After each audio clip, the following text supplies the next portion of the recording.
Alors, je ne vous cache pas que pour moi, c'est aussi un challenge ce matin parce que voilà, j'ai préparé le truc pour vous. Je vais voir ce que ça va donner. Le dirigeant face au temps qui passe, c'est un sujet totalement pourri. Parce qu'on peut l'aborder sous plein d'angles. Moi, j'aurais pu vous faire la sociologie du temps qui passe. Voilà, comment est-ce qu'on utilise son temps, bon, sans intérêt. La psychologie du temps qui passe, ça c'est pas mal. Alors je dis, je vais leur faire plutôt la poésie du temps qui passe. Parce qu'en fait, pour comprendre le temps, je crois que l'explication n'est qu'une des voies. Il faut passer par la sensation.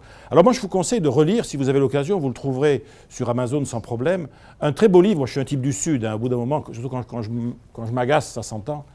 On est quelques-uns du Sud ici dans la salle. Il faut relire les contes de ma Provence, de Yvan Audouard. Formidable. Et dans les contes de ma Provence, il y a l'histoire du vieil Augustin. Et je trouve que l'histoire du vieil Augustin, elle démarre sur une scène qui incarne parfaitement la poétique du temps qui passe. Le vieil Augustin, c'est le matin de ses 100 ans. Il est dans sa chambre, il voit le soleil qui passe à travers les persiennes. Il se lève, il est en pleine forme. Il ouvre ses persiennes qui donnent sur les Alpilles, hein, on est du côté de Fontvieille. Et à ce moment, il dit cette parole mémorable. J'aurais peut-être pas fait grand-chose dans ma vie, mais au moins il aura fait beau. Et il referme les volets, il va se coucher. Ça, vous voyez, c'est l'essence du temps qui passe. On me dirait, oui, mais si moi je suis dirigeant, moi si je m'amuse à faire ça, je vais peut-être avoir des problèmes. Pariez pas. Vous savez, c'est... bien sûr, le temps nous court après et on court après le temps. Vous savez, Woody Allen avait une très belle phrase, il disait... J'ai bien l'intention de vivre éternellement et je dois dire que jusqu'à présent, tout se passe comme prévu. Parce qu'en fait, imaginez que vous ayez là, devant vous, une espèce de balance, vous savez, les vieilles balances de Roberval, les vieilles balances d'épicier, et que je vous donne la possibilité, sur cette balance, il y aura donc 2 plateaux, je vous donne la possibilité, parce qu'on n'est pas n'importe où ici quand même, on est au cercle du leadership, c'est pas n'importe qui est là en face de moi. Donc je vous donne la possibilité de matérialiser sur un des 2 plateaux de la balance le temps que vous passez en moyenne dans une journée normale à penser au passé. Ce que j'ai fait hier, la semaine dernière, il y a 8 jours, il y a 10 jours, il y a 10 mois, il y a ce... Et sur l'autre plateau, on matérialise le temps que vous passez en moyenne dans une journée de vie normale à penser au futur. Ce que je vais faire tout à l'heure, demain, cet après-midi, la semaine prochaine, dans 3 mois, dans 4 mois. Il n'y a pas photo. Votre temps cognitif passé à être orienté sur le futur est beaucoup plus important que le temps passé à être orienté sur le passé. Et franchement, c'est plutôt une bonne nouvelle, parce que si le processus s'inverse, c'est pas cool. Si ça s'inverse temporairement, n'importe quel généraliste vous dira que c'est le premier symptôme cognitif de la dépression. Et le jour où ça s'inverse définitivement, alors là, rassurez-vous, le même médecin généraliste annoncera éploré à vos proches que vous êtes atteint de sénilité mentale. Donc, si vous voulez, avant 90 ans, même après, si on peut éviter, c'est pas mal. Donc nous sommes de toute façon des machines qui carbureront au futur, c'est-à-dire que dans le fond, on se rend compte que l'essentiel de notre vie est fondé sur le travail, le traitement mental de quelque chose qui n'existe pas. Encore. Alors vous me direz, oui, mais attendez, ça n'existe pas, ça dépend. On peut faire des projets, on peut faire des plans. Ben oui, ça je suis sûr, là, il y a les rois des plans d'action. Mais attendez, le plan d'action, quand vous y réfléchissez bien, alors ça ne sortira pas d'ici, mais quel est le statut scientifique d'un plan d'action? Vous vous rendez compte? Un plan d'action, un plan stratégique. Allez, il y en a ici qui ont des plans à 3 ans, à 5 ans. Bon.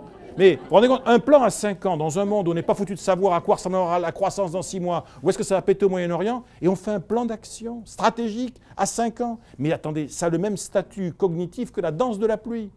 C'est-à-dire que quand vous avez un type au fin fond d'un bled paumé dans le monde qui fait la danse de la pluie, eh bien des fois il pleut.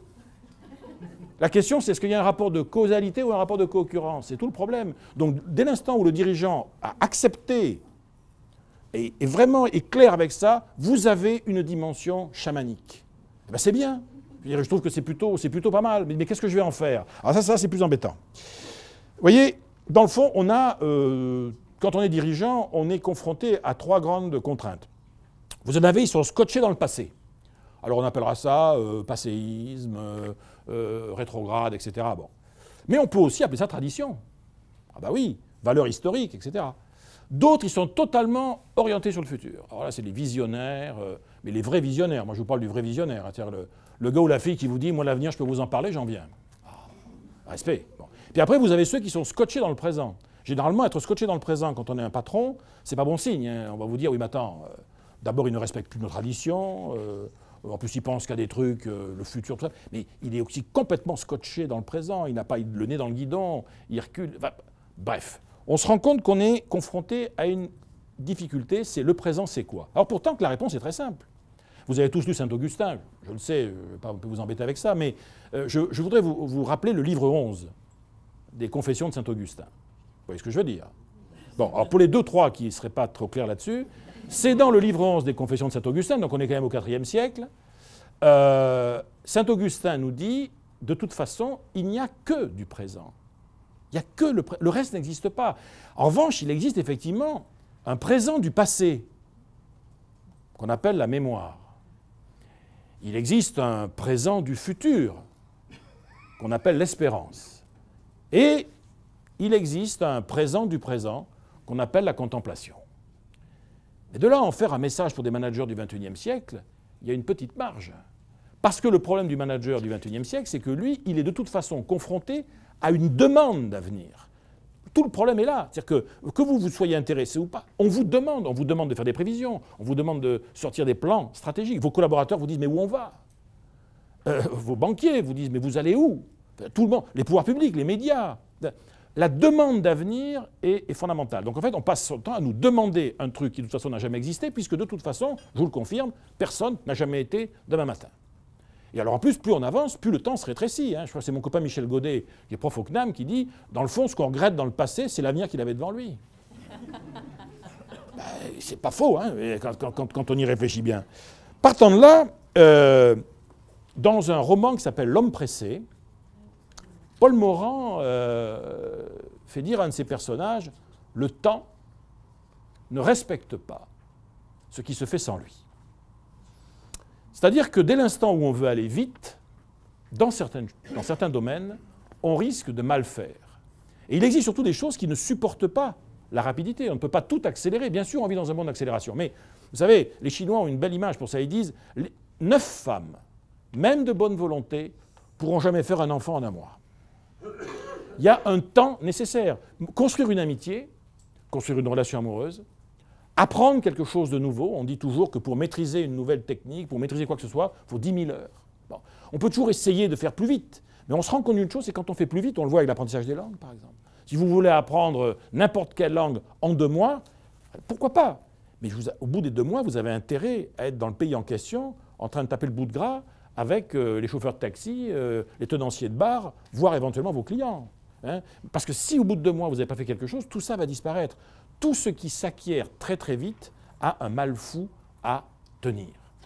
Donc on dit, nous, ce qui nous intéresse, c'est durer. Ah, et là, ça devient intéressant. Parce que dans le fond, durer, qu'est-ce qu'on veut faire durer? On voudrait tout faire durer. Les belles relations, on voudrait durer, Il y en a, ils veulent laisser une œuvre, ils veulent laisser un souvenir, ils veulent laisser quelque chose, quoi. Avoir le sentiment qu'en faisant durer, on lutte contre l'inéluctable. C'est-à-dire contre la finitude. Pourquoi pas, d'ailleurs. Mais la durée, c'est plusieurs choses. La durée, c'est à la fois une continuité, mais dans le fond, c'est aussi une invariance. Et on pourrait presque dire que c'est aussi une résistance. On veut durer contre le vieillissement, on veut durer contre l'usure, on veut durer contre, pourquoi pas parfois contre la concurrence, contre la nouveauté, contre des tas de choses comme ça qui arrivent. Et durer, d'accord, mais pas à n'importe quel prix, parce qu'on veut tous vieillir, mais en bonne santé. On veut bien avoir de la prospérité, mais pas en cassant le corps social. Ça serait pas cool, quoi. Donc on veut aussi que les relations perdurent, mais là aussi non plus, pas à n'importe quel prix. On se rend compte que durer, c'est à la fois vouloir reculer l'inéluctable, mais c'est aussi, dans le fond, entretenir l'énergie vitale. La raison fondamentale pour laquelle on veut durer, c'est ça, c'est entretenir l'énergie vitale. Donc que le dirigeant soit intéressé par la durée et la durée de son business, créer des compétences durables chez ses collaborateurs, assurer un développement durable de son affaire, on le comprend très bien. Simplement, une chose apparaît, c'est que plus on va monter en responsabilité, la plupart du temps, plus le temps que l'on va mettre à se préoccuper du futur des autres, du futur du monde, du futur de mes affaires, du futur de mon comité de direction, du futur de mes clients, du futur de mes marchés, du futur de... On ne le passe pas à penser quand même à son futur à soi. Or, quand même, votre futur à vous, c'est quand même la base.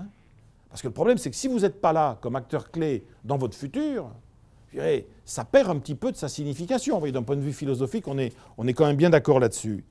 Alors, déjà, quand on parle de son futur à soi, on parle de quoi? Les gens vous disent, vous savez, mais ça, le temps, c'est très abstrait. Ah, c'est pas abstrait du tout, le temps. Ah, ben non, non, je veux dire, je vous mets à l'aise. Vous allez voir, on va faire une petite hypothèse pour plomber l'ambiance dès le matin. Moi, je vous promets une belle vie, mais une très belle vie, en pleine forme. Mais vous allez, vraiment, ça, vous allez vous éclater. Mais elle durera 90 ans. Mais je vous préviens, il y a 90 ans qui vont être formidables. Et puis à 90 ans, ça s'arrêtera, mais ça s'arrêtera gentiment. Hein, voilà, vous serez à un cocktail, puis tout d'un coup, en buvant un verre de champagne, pof, tout s'arrête. Certains d'entre vous, messieurs, vous avez 90 ans, le matin de 90 ans, vous êtes surpris dans un lit d'une dame par un mari jaloux, paf, 90 ans. Mari jaloux, 90 ans, c'est pas la portée de n'importe qui. Mais ces 90 ans, ça a été formidable. Mais attention, ces 90 ans, qu'est-ce que ça a été factuellement? 33 000 jours. 800 000 heures. Ah oui, vu comme ça, ah bah oui. Mais 800 000 heures, c'est pas mal. Oui, mais ça fait quand même que 800 000 heures, quand même. Hein, sur lesquelles vous en avez passé 300 000 à dormir. Attendez, oui. Donc, comme dit, le temps passe. Hein, le temps passe. Et d'ailleurs, le temps passe pas. Hein, c'est nous qui passons. Ah bah oui. Hein. Et quelqu'un, c'est Jean-Louis Servan-Schreiber, il y a 30 ans de ça, il avait écrit un truc qui s'appelait L'Art du temps. Et il donnait un conseil dans L'Art du temps que je trouve un conseil de bon sens. Il disait, arrêtez d'utiliser, dans la conversation courante, arrêtez, bon sang, d'utiliser le mot temps. Remplacez-le par ce qui est vrai, le mot vie. Arrêtez de dire je perds mon temps. Dites je perds ma vie. Et quand quelqu'un vient vous emmerder dans votre bureau, au lieu de lui dire écoute, t'es gentil, mais là tu me fais perdre mon temps. Dites écoute, t'es sympa, mais là tu me fais perdre de la vie. Putain, le gars, vous allez voir, il tourne les talons, il se barre, il ne revient plus. Il ne revient plus. Hein, dès l'instant où on va là où il y a le réel, là il va se passer des choses. Et d'ailleurs, c'est à la fois vrai pour le temps long et pour le temps court. Perdre son temps. Alors, perdre son temps, ça se discute. Ça veut dire quoi, perdre son temps? Je vais vous dire, 2 heures à tuer, par exemple. Bon. Quand on a 2 heures, mais 2 heures, ça peut être 2 heures, 2 heures, 2 heures. D'abord, ça peut être 2 heures d'ennui. Un gosse, il est dans un cours qui ne l'intéresse pas, avec un prof nul en face de lui, mais ces 2 heures, elles sont d'une longueur absolue. Après, vous avez les 2 heures d'Alexandre le Bienheureux, souvenez-vous, Philippe Noiret dans le film, comme ça, d'Yves Robert. 2 heures d'oisiveté, le plaisir de ne rien faire, vivre dans le sentiment comme ça, un peu transgressif, hein, qu'on est en train de voler du temps, mais on ne sait pas à qui. Enfin, c'est quand même un truc intéressant. Après, vous avez les 2 heures de contemplation, 2 heures de méditation, de pleine conscience, si possible, c'est tendance. Hein. Puis vous avez aussi tout bêtement 2 heures à rien faire, ou on dirait simplement à se reposer. Mais ne rien faire peut avoir des tas de significations en fonction, encore une fois, et du contexte et de l'intention. Il y a des tas de choses qu'on ne maîtrise pas. Je vais vous dire, dans le monde, dans notre vie, il y a des tas de choses qu'on ne choisit pas, mais c'est avec ce qu'on va choisir qu'on va faire la différence. Je peux choisir mes intentions, et je peux aussi parfois choisir les contextes, en partie du moins essayer d'influencer les contextes sur lesquels je suis. Aujourd'hui, vous voyez, le futur, notre futur, le vôtre, le mien, il se déploie, c'est comme un cake, vous voyez, ou un millefeuille. Notre futur se déploie, nous tous ici dans cette salle, sur un certain nombre de dimensions qui sont les mêmes. D'abord, nous avons tous ici un premier niveau de futur. Il faut être clair sur celui-là parce qu'il tient tout le gâteau. C'est le futur socle. Le futur socle, c'est qu'est-ce qui était vrai pour vous demain, qui est toujours vrai pour vous aujourd'hui et qui, à votre avis, sera toujours vrai pour vous demain. C'est quoi aujourd'hui dans votre vie l'ADN, les éléments clés, les valeurs, les fondamentaux? Il y a des choses qui... On dit oui, mais tout change. Ben, attendez, je suis navré. Il y a des trucs qui ne changent pas. Il y a des éléments identitaires qui ne changent pas. Des éléments de personnalité. Vous voyez, moi, je suis le prototype même d'un point de vue psychiatrique d'un narcissique hystérique. Ça m'étonnerait fort que dans 20 ans, sauf si j'ai un truc là... Bon, la probabilité que m'appelant Philippe aujourd'hui, je m'appelle Barbara dans 10 ans, je suis navré. Alors on me dit oui, mais c'est possible. Mais justement, je ne dis pas que ce n'est pas possible. Je dis que je ne le sens pas. Vous voyez, oui, donc, on est sur un problème d'intention. Tout est possible en ce monde, mais on sent plus ou moins. Vous voyez ce que je veux dire? Donc, le futur socle, c'est... Et pourquoi le futur socle, c'est fondamental? Savoir ce qu'on ne veut pas changer. Mais parce que la seule façon de comprendre ce que l'on est prêt à sacrifier à un moment donné, c'est de savoir ce qu'on ne veut pas sacrifier. Souvent, on vous dit, moi, dans le management, j'ai entendu ça X fois, pour que les collaborateurs dans l'entreprise acceptent l'idée de changer, il faut qu'ils aient compris ce qu'ils ont à gagner au changement en question. Attendez.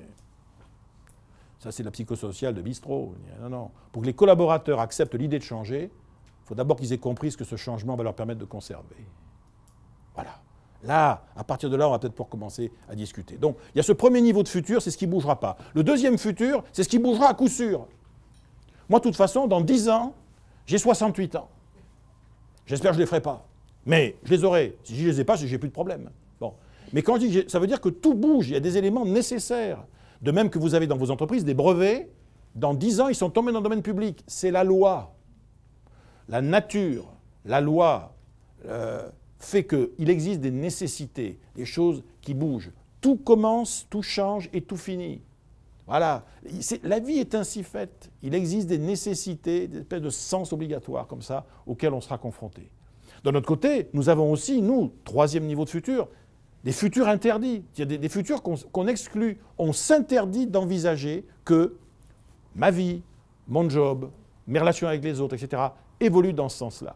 Il faut être comme Proust, en fait, quand on lui demandait ce qu'il aimait en littérature, il disait toujours « Ce que j'aime en littérature n'a aucun intérêt. Je pourrais vous parler en revanche pendant des heures de ce que je déteste en littérature. D'une façon générale, j'ai des dégoûts très sûrs. » Ben, dans la vie, c'est pareil. Il faut savoir ce qu'on ne veut pas. Ce n'est pas moi qui dis ça, hein, c'est Jung qui disait « Pour connaître un individu, on peut lui demander ce qu'il veut devenir, mais demander à quelqu'un de vous expliquer ce qu'il ne veut surtout pas devenir et pourquoi, vous en apprendrez tout autant, sinon plus. » Un futur socle, ce qui ne bougera pas. Un futur nécessaire. Le futur nécessaire, lui, m'explique quelles sont les choses que je vais devoir apprendre. Le futur interdit me confronte à mes peurs. Et puis on a tous aussi des futurs tendanciels. On se sent les uns et les autres comme ça sur un certain nombre de chemins. Vous êtes aujourd'hui dans une situation professionnelle, familiale, etc. Et si je vous demande comme ça, entre la poire et le fromage, comment tu le sens, comment tu vois passer les années qui viennent, tu les vois, on se sent nous-mêmes habités par un certain nombre de tendances. Certaines, on a l'impression qu'elles sont sûres, d'autres, on est moins sûr. On a de même un autre type de futur, qui est le futur incertain. Les questions qu'on se pose, quels sont aujourd'hui vos questionnements? Et puis enfin, on a un dernier futur, qui est le plus intéressant, c'est le futur des bifurcations, c'est le futur des options. Moi, je fais une hypothèse de travail. Aujourd'hui, là, dans cette salle, tous sans exception, je ne sais pas sur quel sujet, je ne sais pas sur quel domaine, je ne sais pas sur quelle problématique, mais vous tous ici, vous êtes en ce moment à la croisée des chemins. Sur quelque chose. Sur un certain nombre de sujets qui vous concernent profondément, en tant que dirigeant, en tant que femme, en tant qu'homme, en tant que parent, en tant que... Vous êtes en train de vous dire en ce moment, j'y vais ou j'y vais pas. J'accepte ou je décline. J'insiste ou on arrête les frais, etc. D'ailleurs, même au fur et à mesure que je vous donne les exemples, vous avez les idées qui sont en train d'arriver. Mais comment il sait ça, l'autre Il lit en moi comme en un livre ouvert. Non, rassurez-vous, vous direz, c'est du flan. Mais quand même. Mais c'est quand même ça, ce qui se passe. Voyez. Il y a des questions comme ça, quand on les pose, moi je pose la question, je ne sais pas ce que la personne pense dans sa tête, mais rien qu'à voir sa tête, je sais que j'ai fait mouche. Vous allez voir, on va faire l'exemple, vous allez voir. Imaginez que dès demain matin, vous ayez vraiment, vous avez la possibilité à partir de demain matin, d'avoir vraiment la vie dont vous rêvez. Est-ce que ça ferait de la peine à quelqu'un? Voilà. Terminé. Alors, on continue. Donc, que vous dire? Il est très difficile de ralentir quand on est pris dans une logique d'agenda. Donc, je crois que c'est dans Samarcande, c'est un très beau livre, Samarcande, d'Amin Maalouf. Amin Maalouf dit une chose, il dit « Le temps, en fait, a deux dimensions. La longueur, qui se mesure au soleil, et la profondeur, qui se mesure à la passion. » Donc, le soleil, ça nous connaît. Vous savez, le soleil, c'est ça, quoi. C'est la montre, c'est Chronos. Chronos, c'est important, Chronos. Mais Chronos, c'est le temps qu'on mesure. On connaît tous ça, nos agendas, nos plannings, tout ça. Et puis, n'oubliez jamais, on a un autre temps. Les Grecs nous rappelaient qu'on avait un autre dieu qui était avec nous, qui était Kairos. À Kairos, c'était un tout petit dieu. J'aime beaucoup sa coiffure, c'est un chauve. Mais alors, un chauve de ces chauves. Mais alors, un chauve avec un catogan inversé. C'est-à-dire que Kairos, il a le catogan devant. Et les Grecs disent... Et donc, Kairos, c'est le dieu de l'instant favorable. Donc, c'est le dieu du stratège. C'est aussi à l'époque le dieu du médecin. Parce qu'on pense à l'époque que selon l'heure de la journée où on va administrer une médication, elle aura plus ou moins tel ou tel impact. Et donc, Kairos, c'est vraiment aussi le dieu de l'instant favorable pour l'entrepreneur. Et les Grecs nous disaient, quand Kairos passe, il y a 4 possibilités. Il y a des gens, Kairos passe et ils ne le voient pas. Et ils ne le voient pas, d'ailleurs, généralement parce qu'ils ne l'attendaient pas. Hein.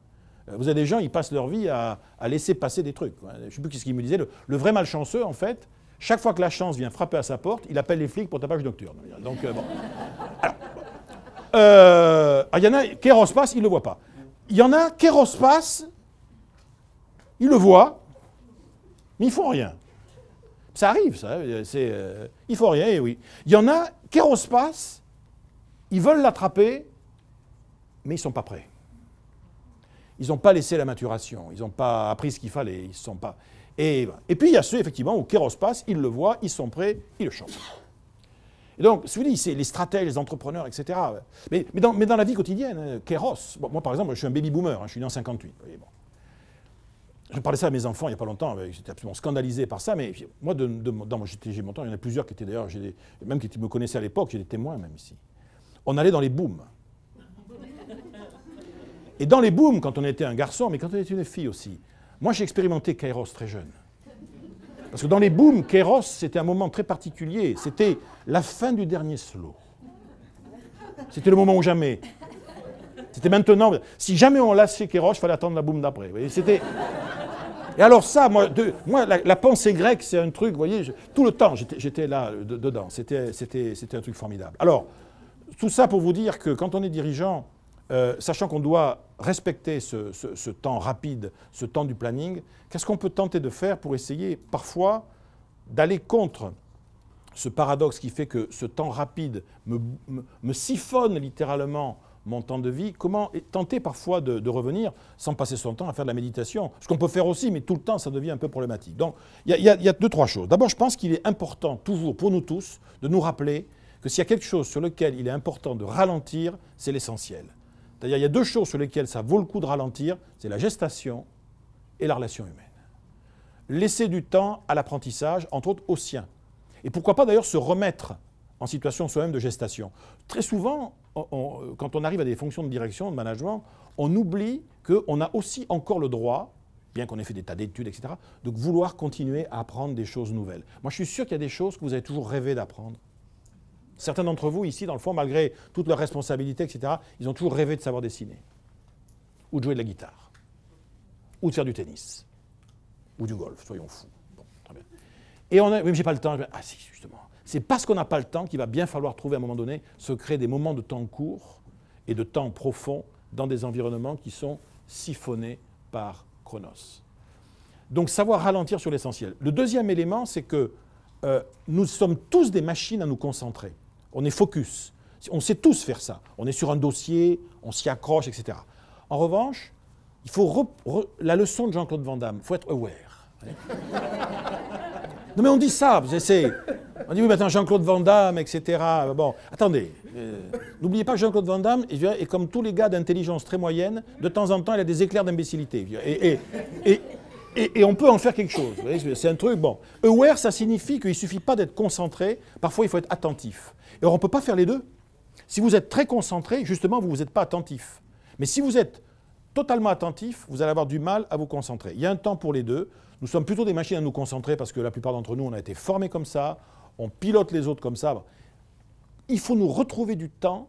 Le temps d'attention, c'est un temps d'attention à l'autre, d'attention aux rues dans lesquelles je marche, aux livres. Vous voyez, l'attention, ça démarre à la... Écoutez, l'attention, ça démarre à la FNAC. Vous allez à la FNAC pour vous acheter un bouquin technique de management. Chacun ses perversions. Bon. Mais ça vaudrait peut-être le coup, je sais bien qu'après, mais ça vaudrait peut-être le coup, ce jour-là, de dire, et si aujourd'hui, en fait, pas ça un samedi après-midi, c'est la cata. Mais d'ailleurs, faites ça, soyez transgressifs, bon sang, allez à la FNAC en semaine. Et en sortant, vous allez au Starbucks, et vous prenez un énorme chocolat, comme ça, un chocolat signature, bien gras. Et on transgresse partout. Bon. Et allez à la FNAC, et pour une fois, allez dans des rayons où vous n'allez jamais. Mais ou même vous connaissez que dalle, hein, je sais pas moi, jardinage, poésie, littérature afghane, même des trucs, je dirais, hyper pointus, des trucs, anthologie de l'humour taliban, enfin des trucs un peu bons. Et allez voir ce qui se passe, voyez. Et vous allez tout d'un coup vivre une expérience intéressante, c'est que si vous êtes attentif, par exemple, la connaissance va vous parler. Vous allez vous retrouver, passer devant un rayon de choses, puis il y a un bouquin tout d'un coup, allez donc savoir la couverture, la quatrième, je ne sais pas, vous n'êtes jamais intéressé à ce truc-là, et à ce moment-là, vous dites, mais c'est marrant quand même, tiens, si j'avais des... Ah ben tiens, j'ai ma carte bancaire, Et vous allez vous rendre compte qu'il y a des choses qui vont, des sujets qui vous appellent. Mais pour ça, il faut être attentif. Si on n'est jamais attentif, ça veut dire aussi de temps en temps, quand on est... moi, je suis dans le métro, il m'arrive parfois, quand j'ai des très longs trajets en métro, j'écoute de la musique comme tout le monde. Et puis de temps en temps, je sors, et moi j'adore écouter les conversations du métro, parce que c'est une masse formidable, je dirais, pour connaître la nature humaine, si vous voulez. Voilà. Et donc, de temps en temps, pas tout le temps, mais se redonner ce temps, vous voyez, de prendre conscience des possibles en étant attentif plutôt que concentré. Donc, première idée, on ralentit sur l'essentiel. 2, on se redonne la possibilité de prendre conscience des possibles. Et puis surtout, tant qu'à faire, on essaye d'être présent à soi ou à l'autre. Être présent à soi ou à l'autre, alors ça paraît, c'est banal ce que je vais vous dire, mais c'est pas évident d'être vraiment avec quelqu'un et de lui donner le sentiment qu'on est avec lui. Alors surtout quand on n'a pas trop le temps. Vous voyez. Alors comment est-ce qu'on peut faire pour donner le sentiment à l'autre, sans le tromper, qu'on s'intéresse vraiment à lui? Je pense qu'il y a un élément aujourd'hui très simple, vous voyez, de la vie quotidienne pour redonner le sentiment à l'autre qu'on est présent, c'est de lui poser des questions dont la réponse l'intéresse. Et les gens qui sont des grands questionneurs, qui posent des questions, vous donnent ce sentiment, en tout cas pendant qu'ils sont avec vous, qu'ils sont véritablement avec vous. Pourquoi? Parce que dans le fond, on est toujours et on reste, et je me finirai là-dessus, quelque part, le dirigeant, dans l'instant présent, continue à faire son métier de dirigeant, c'est-à-dire il ou elle est un créateur de sens. Mais je voudrais revenir sur cette notion de sens. Beaucoup de gens croient que le sens, c'est un problème philosophique. Ah, ça, c'est une erreur. Hein. Le sens, il n'y a rien de plus pragmatique. Parce que le sens, c'est quoi? Le sens, d'abord, c'est un panneau indicateur. C'est la direction. Tu vois. Voilà où on va. Et en l'occurrence, voilà où on va ensemble. Mais le sens, ce n'est pas que ça. C'est aussi l'utilité, le sens. À quoi ça sert? C'est aussi la finalité. À quoi bon? Quelle est la raison d'être? Et n'oubliez jamais que le sens, c'est d'abord et avant tout la sensation. Et les gens qui ont trouvé le sens de la vie, c'est d'abord les gens qui cultivent la sensation qu'ils sont vivants et qu'ils donnent aux autres la sensation qu'ils sont vivants. Le sens de la vie, c'est comme le sens de l'humour, c'est comme le sens du rythme. Et voilà. C'est la preuve que dans le fond, la vie, c'est une forme de Zumba. Hein. Il faut avoir le sens du rythme. Voilà. Et donc, ce sera dans Petit Prince, à un moment donné, Antoine de Saint-Exupéry écrit, il dit de toute façon, l'avenir, ton avenir, rassure-toi, ce n'est que du présent, mais à mettre en ordre. Tu n'as pas à le prédire, mais déjà, à partir de maintenant, à essayer de le permettre. C'est déjà pas mal. Voilà, merci.